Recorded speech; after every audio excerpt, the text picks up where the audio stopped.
안녕하세요. 책 읽어주는 여자 담비입니다. 이번에는 여러분께 에세이집을 낭독해 드리려고 합니다. 소설가이자 수필가인 김영주 작가가 쓰고 가이아의 어깨에서 출판한 모든 날의 로그인이라는 제목의 에세이집인데요. 책에 수록된 에세이 중 클릭 1, 2에 해당하는 봄, 여름 중에서 4편을 낭독해 드릴 거예요. 읽기에 앞서 작가와 작품 소개를 잠시 해드리겠습니다. 김영주 작가는 오랫동안 슬럼프에 빠졌었다고 합니다.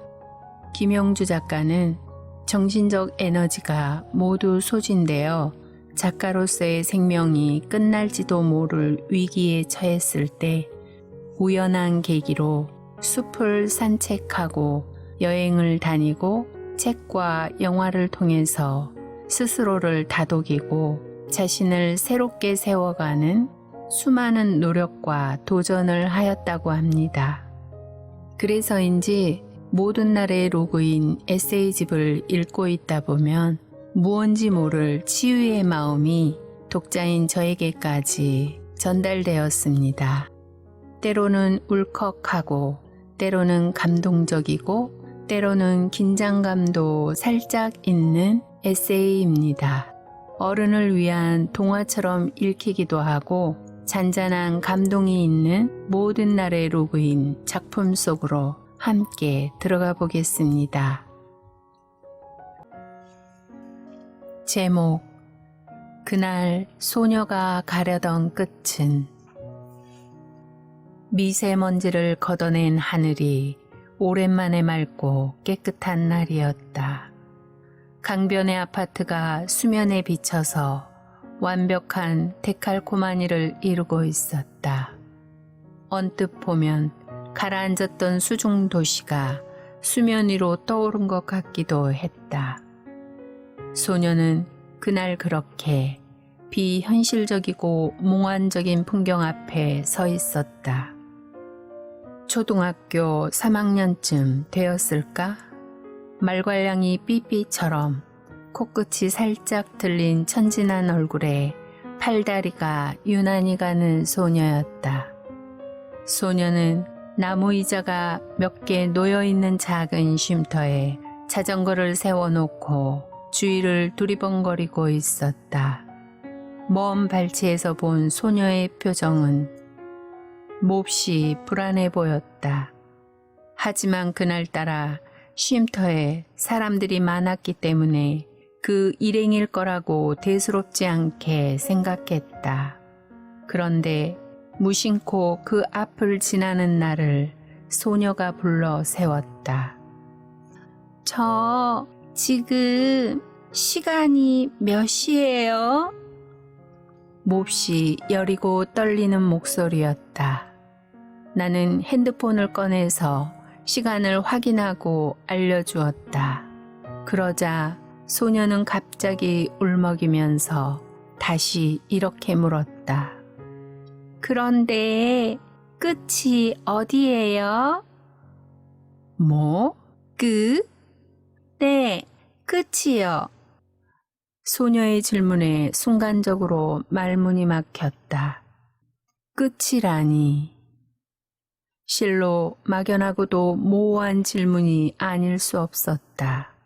그러나 곧이어 소녀가 말하는 끝이 동네에서 멀지 않은 시와 시의 경계 지점일지도 모른다는 생각이 들었다. 실제로 그곳에는 끝이라는 글씨가 새겨진 경계석이 세워져 있다. 잠시 생각하던 나는 경계석에 있는 방향을 손가락으로 가리켰다. 여기서 조금만 더 가면 길 왼쪽에 끝이라고 표시한 기둥 하나가 나올 거야. 네가 찾는 끝은 아마도 거기가 아닐까 싶은데? 하지만 친절한 설명에도 불구하고 정작 소녀는 울상이 되어 말했다. 엄마가 자전거 타고 끝까지 갔다 오라고 해서 왔는데 아무리 달려와도 끝을 모르겠어요. 벌써 2시간 이상 왔는데 끝이 안 보여요. 알고 보니 소녀는 가족과 함께 유원지에 놀러 왔던가 보았다. 그런데 소녀가 자전거를 타고 주변에서만 맴돌자 보다 못한 엄마가 끝까지 한번 갔다 오라고 한 것을 순진한 소녀가 정말로 끝을 찾아 달려온 거였다. 얼마나 힘들게 달려왔는지 소녀의 온몸은 땀으로 젖어 있었고 가느다란 팔다리에 미세한 경련이 일고 있었다. 그 모습을 보자 끝을 향해 달려온 소녀보다도 정확한 거리를 제시해주지 않은 소녀의 엄마가 더 무모하다는 생각이 들었다. 골목의 막다른 지점도 아니고 어디까지 연결되어 있는지도 모르는 자전거 도로에서 끝이라니. 나는 소녀를 옆에 있던 의자에 앉히고 핸드폰을 내밀었다. 소녀가 헤매고 있는 사이 걱정하고 있을 가족을 위해서였다.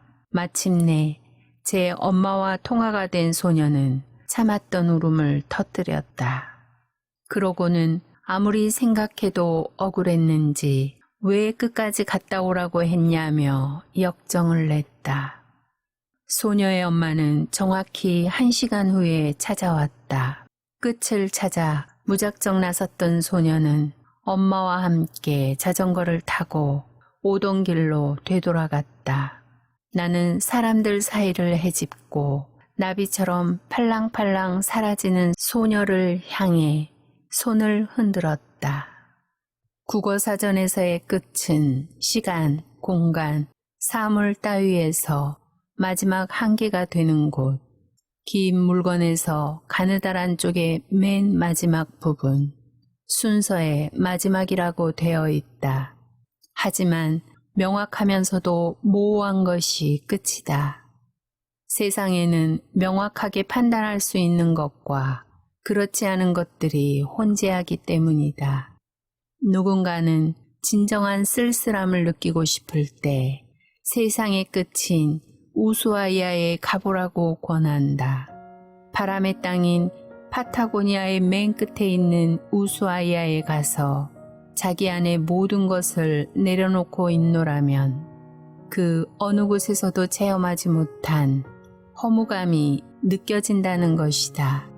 그리고 급기야 며칠만 있으면 가슴 깊은 곳에서부터 무엇인가가 바닥을 치고 올라오면서 살아있다는 자체가 얼마나 경이로운 일인지 알게 된다고 한다.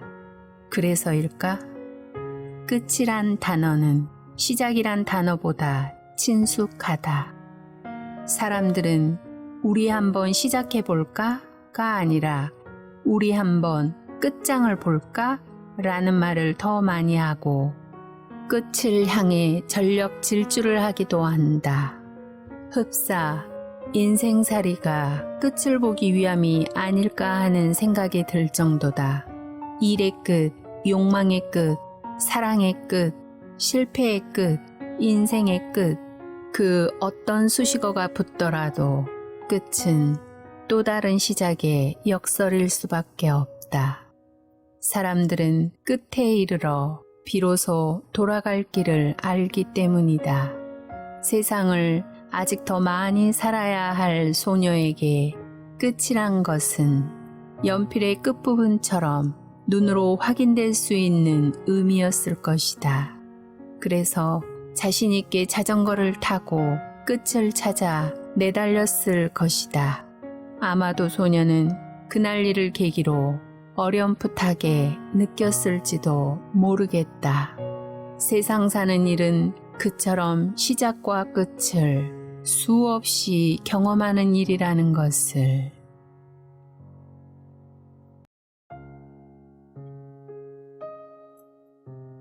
제목 찾았다 기적. 숲길 입구로 막 들어섰을 때 멀리 남쪽 지방에 사는 친구로부터 전화가 왔다. 동갑내기인 그녀와 나는 언제나처럼 누가 더 아픈지 일명 아픈 배틀을 시작했다. 불면증에서부터 두통과 소화불량, 어깨와 무릎 통증, 족저근막염, 변비, 하지불안증, 전신열감, 무기력증, 피로, 심지어 흐릿해진 시력에 이르기까지 우리는 각자의 아픔을 고해성사라도 하듯 토로했다. 100세 인생 중 절반 이상을 넘긴 나이, 여자의 완성을 이룬 나이, 자녀들이 결혼해서 속속 곁을 떠날 나이, 남편과 각자의 방을 써야 편할 나이, 그게 우리였다. 하지만 우리는 그 모든 조건에서 벗어난 특별한 존재처럼 굴었다. 그래서 우리는 한밤중에 도둑처럼 찾아온 아픔을 경멸하고 증오했다. 그런데 왜 눈까지 말썽인지 모르겠어. 이젠 책도 못 보잖아. 그러니까 말이야. 그게 제일 속상해. 쓰지 못하면 읽기라도 해야 하는데 아무것도 할 수가 없어. 대체 우리가 어쩌다 이렇게 됐지? 진짜 서글퍼. 어떨 땐 내가 아무짝에도 쓸모없는 잉여인간 같다니까? 우리의 아픔은 쓰지 못하는 고통과 읽지 못하는 고통으로까지 확장되다가 급기야 신세 한탄으로 이어졌다. 수십 분에 걸친 통화는 숲을 거의 절반쯤 빠져나올 때까지 계속되었다. 통화하면서 둘러본 숲은 그새 더 푸르러져 있었다. 계절의 배경은 어느새 연녹색에서 진녹색으로 바뀌어 있었고 근처 인공호수에는 개체수가 배로 늘어난 새들의 수다가 한창이었다. 여름 숲은 그렇게 싱그럽고도 부산스럽게 시작되고 있었다. 숲 한쪽에서 이미 낙화하기 시작한 봄꽃들을 등지고 사진을 찍는 청년들이 보였다. 20대 초반으로 보이는 검은 피부의 외국인들이었다. 그들은 꽃이 피어 있는 곳을 찾아다니며 사진을 찍고 있었다. 셔터를 누르고 사진을 찍을 때마다 사진을 찍는 사람도 사진을 찍히는 사람도 까르르 까르르 하얀 이를 드러내고 눈부시게 웃었다. 그들이 웃을 때마다 계절의 뒤편으로 가라앉던 꽃들이 화들짝 몸을 고추 세웠다. 나도 모르게 발걸음이 청년들 곁으로 향했다. 그들에게서 발산되는 상큼하고 발랄한 아우라 때문이었다. 그런데 그들의 웃음소리가 너무 컸던 탓일까? 분명하게 들렸던 친구의 목소리가 웅얼대더니 희미하게 꼬리를 감추었다. 나는 친구의 목소리를 정확히 듣기 위해 청년들로부터 멀찌감치 떨어져 걸었다. 그리고 토끼풀 군락지가 널찍하게 펼쳐진 곳에서 잠시 걸음을 멈췄다. 그 사이에도 친구는 여전히 아픔을 호소하고 있었고 나도 그의 질세라 최근에 시작된 통증을 강조했다. 마냥 푸르고 환한 숲에서 우리는 세상의 중병을 다 떠안은 사람들처럼 엄살을 떨었다. 문득 집을 나오기 전에 봤던 웹툰 한 편이 생각났다. 혹시 회춘이라는 웹툰 알아? 회춘은 사람 나이 60세를 기준으로 노화를 멈추고 인생의 시계를 되돌려 다시 한번 청춘을 맞는다는 내용이다. 흥미로운 건 청춘의 시기를 넘기면 다시 어려지기 시작해서 급기야 세상에 처음 나올 때처럼 갓난아기의 모습으로 죽음을 맞는다는 것이다. 등장인물들이 다시 얻은 청춘의 시기를 보내는 방식도 신선했지만 무엇보다도 총기를 잃고 늙어가는 인간의 말년을 어린아이로 재해석한 작가의 상상력이 더 기발했다. 그래서 난 웹툰이 업데이트될 때마다 빠짐없이 챙겨보는 중이었다. 아쉽게도 친구는 회춘에 대해서 모르고 있었다. 나는 대충 줄거리를 설명해주고는 웹툰의 내용처럼 다시 한번 청춘이 시작된다면 어떻게 살고 싶냐고 물었다. 몹시 망설이던 친구가 말했다. 다시 젊어진다고? 그럼 지금처럼 아프지는 않을 테니까 팔팔하게 하고 싶은 거 다 하고 살겠지. 하고 싶은 거? 구체적으로 뭘 하고 싶은데? 그냥 지금까지 하고 싶었지만 못했던 것들이겠지?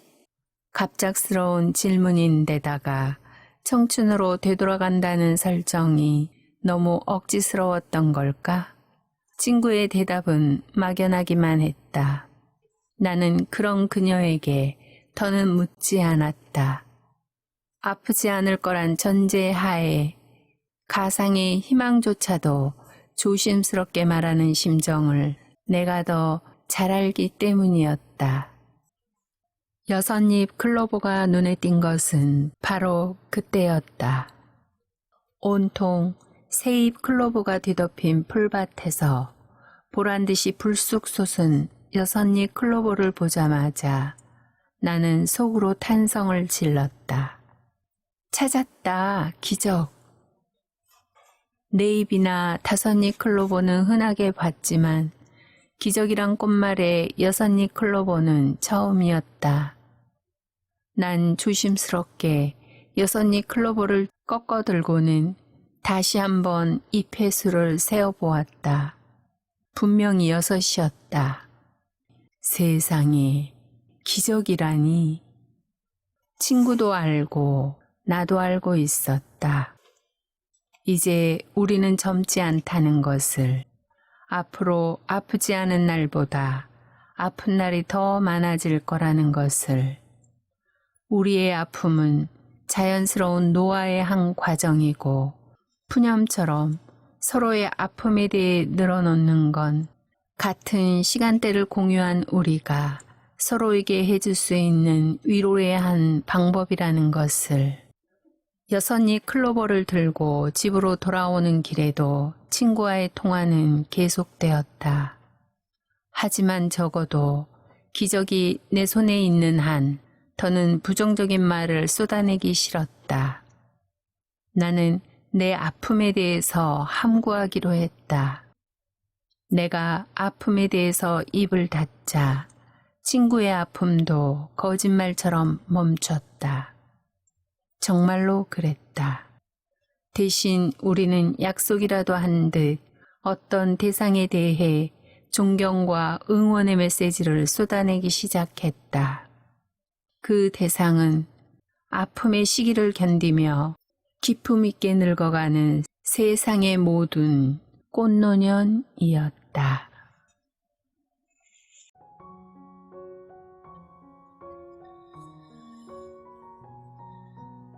제목, 세상의 모든 밥.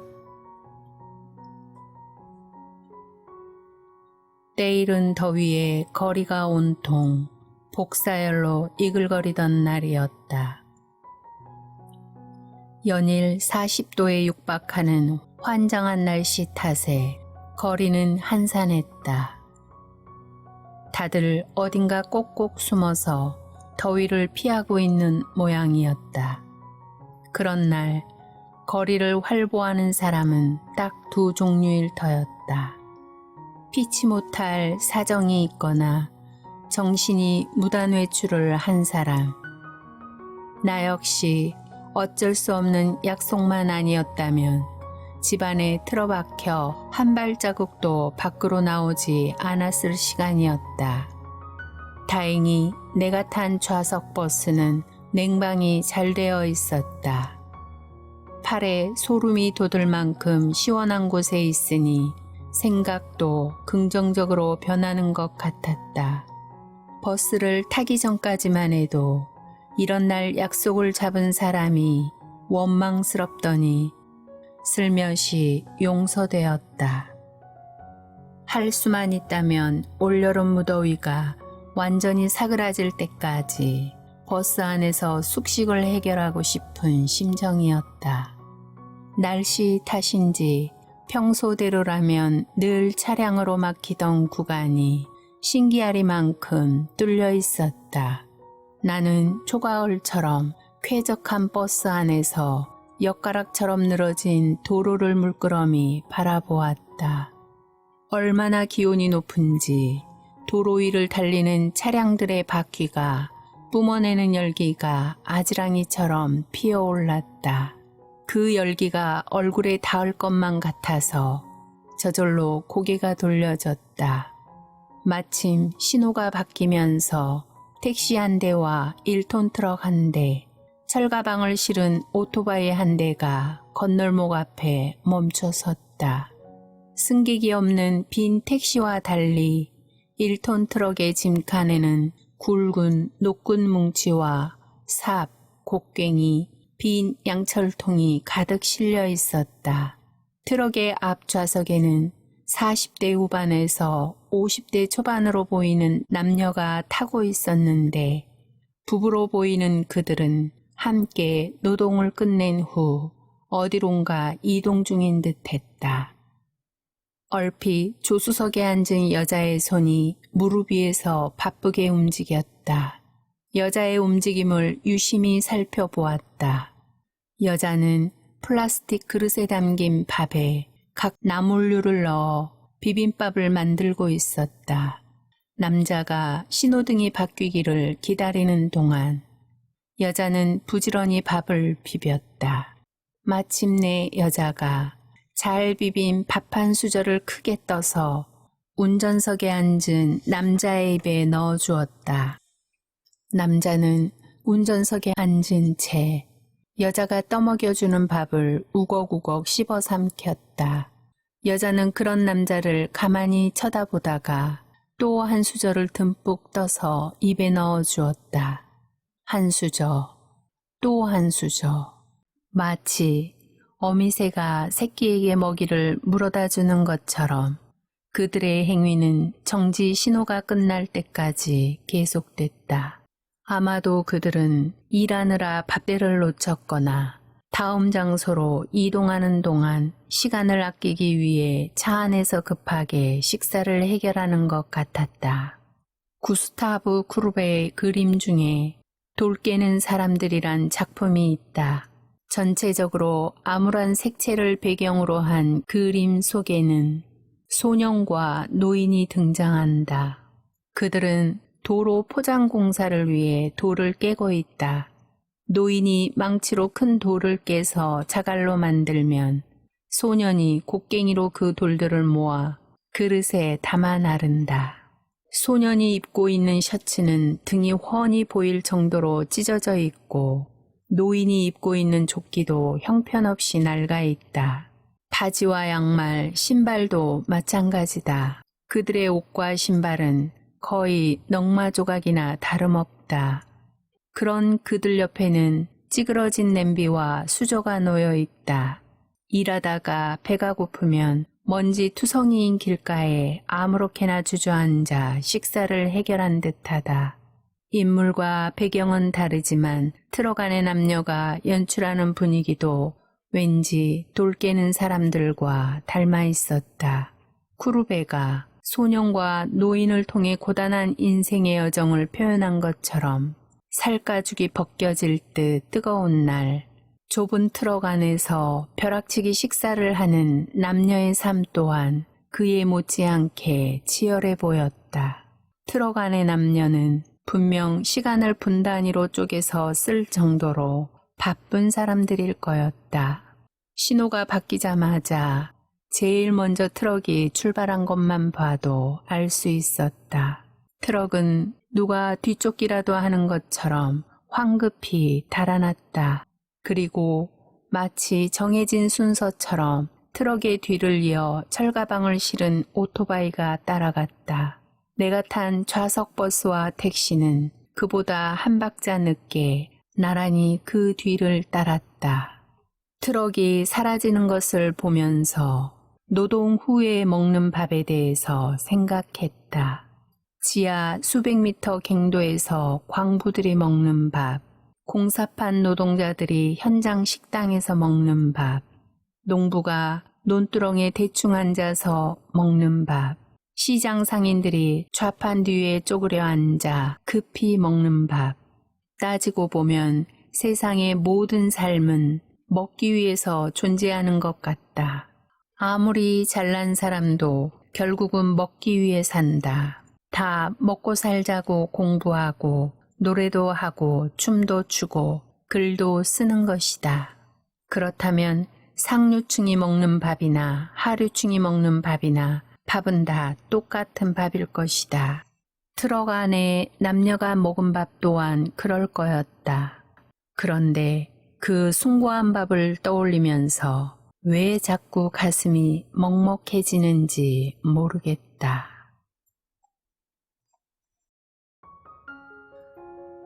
제목 꿈꾸는 섬.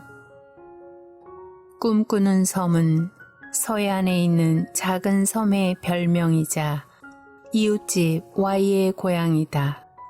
지금은 개발이 되어 과거의 모습을 찾아볼 수 없지만 아직도 그 섬은 내 기억의 한 부분에서 꿈꾸는 섬으로 존재하고 있다.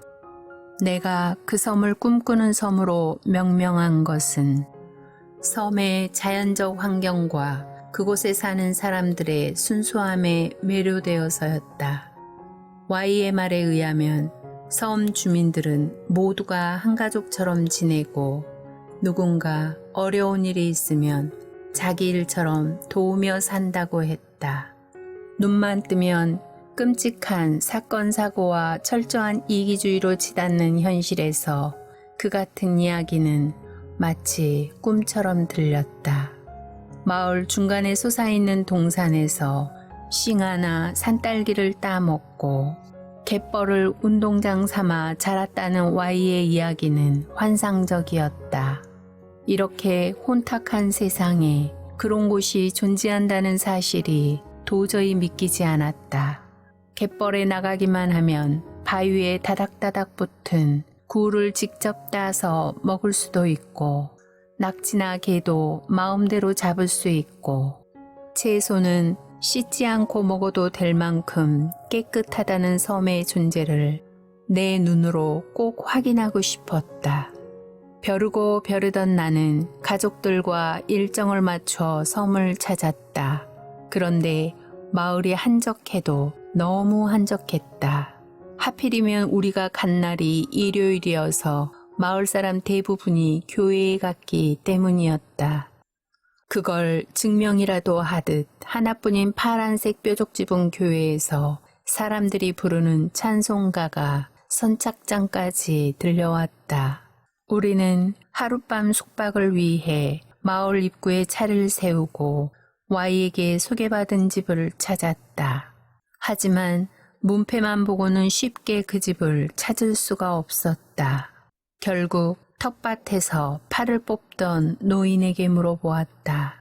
노인은 민박집 주인의 이름을 듣고는 흙 묻은 손가락으로 언덕 중간쯤에 있는 한 집을 가리켰다. 섬의 집들은 하나같이 대문이 개방되어 있었다. 우리는 집마다 옹기종기 들어앉은 반질반질한 장독대와 그 옆에 붉게 핀 셀비아나 백일홍, 대돌 위에 가지런히 놓인 고무 슬리퍼를 보면서 언덕을 올랐다.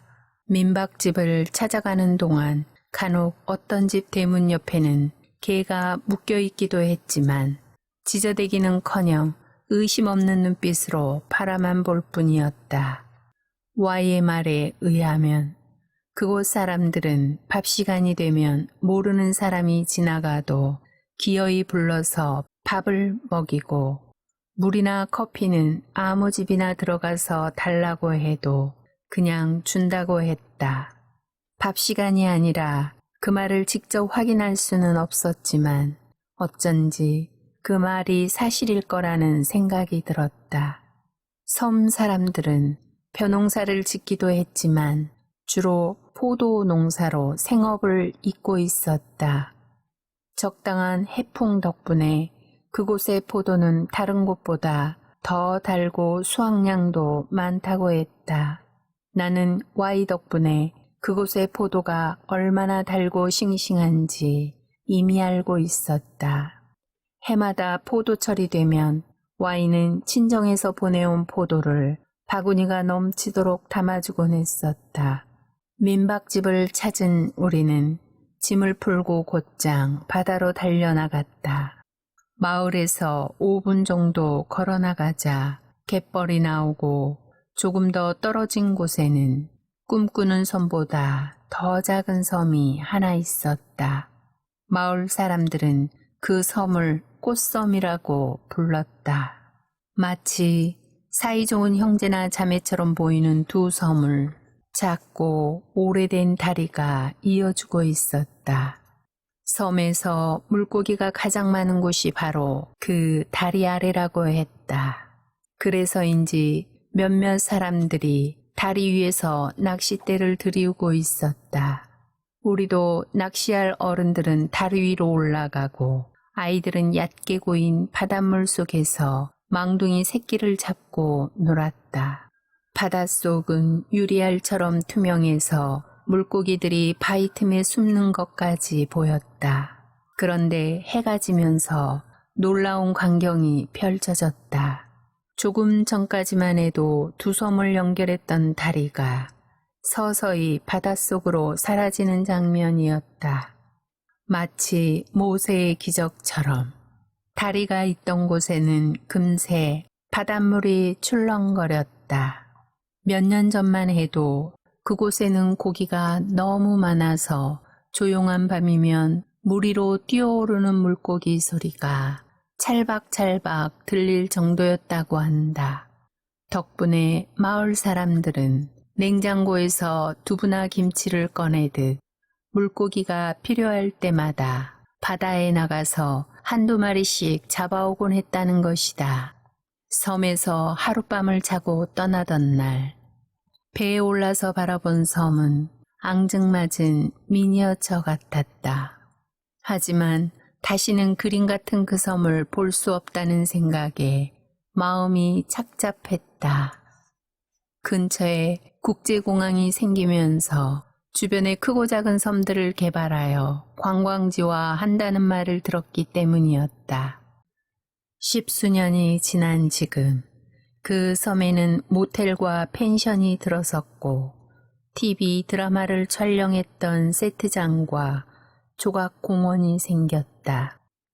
Y의 말처럼 먼 바다로 떠났던 물고기들이 연어처럼 돌아와 힘차게 튀어오르는 모습은 추억 속에서만 존재할 뿐이다. 아마도 문명에 익숙해진 사람들은 인공적으로 다듬어진 섬을 더 좋아할지도 모르겠다.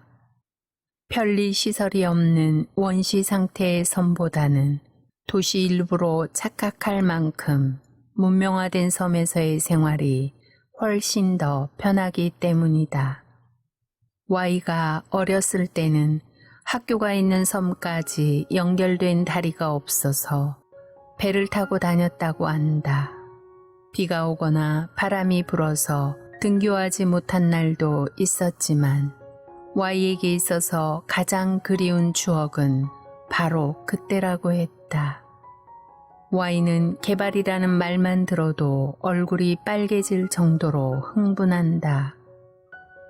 사람은 사람다워야 하고 섬은 섬다워야 하는데 더는 섬답지 않은 고향에 가고 싶지 않다는 것이다.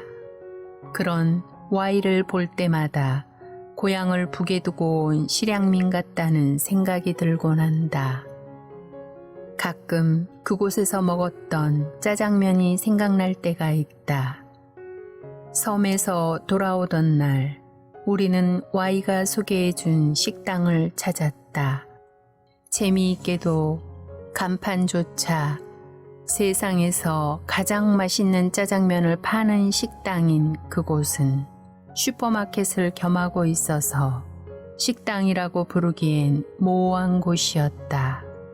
하지만 짜장면 맛은 정말 최고였다. 뭐랄까, 어린 시절 아버지를 따라가서 최초로 먹어본 짜장면처럼 향수를 자극하는 맛이었다. 그 고소하고 감칠맛 나던 짜장면은 아마도 내 생전 영원히 잊을 수 없을 것 같다.